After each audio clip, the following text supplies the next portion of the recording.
Hi, I'm Rod Gilley, and this is my review of H.P. Lovecraft's The Color Out of Space, first published in Amazing Stories, 1927.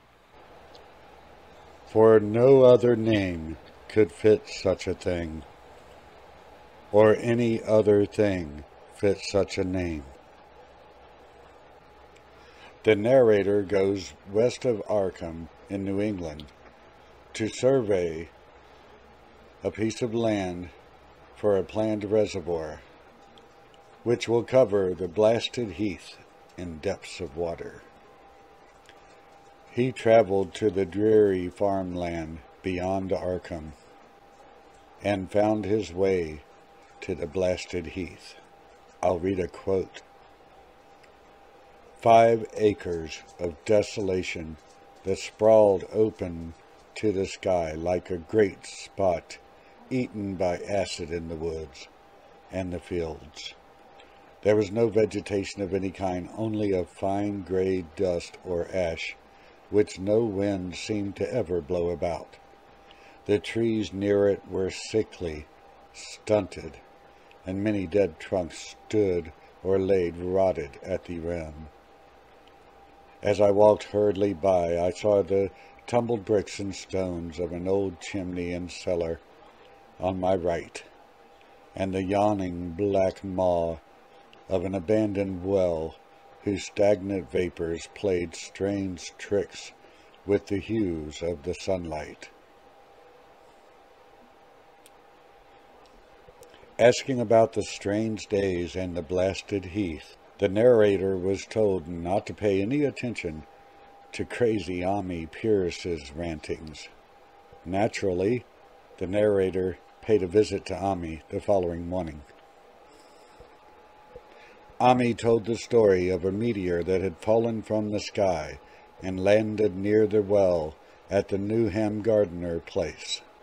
The story was such that the narrator turned in his resignation and vowed to never return to that part of the world. The story may well be, and certainly should be, a text on how to write atmosphere. Dark, gloom, tragic. So much is told in the setting of the story.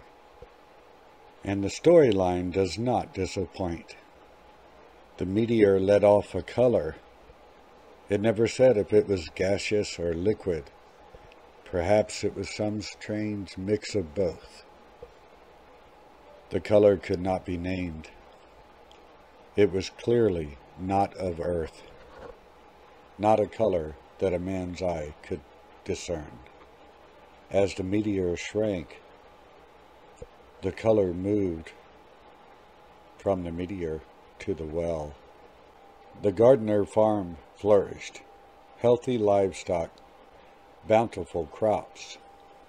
Nahum lived happily with his wife and sons.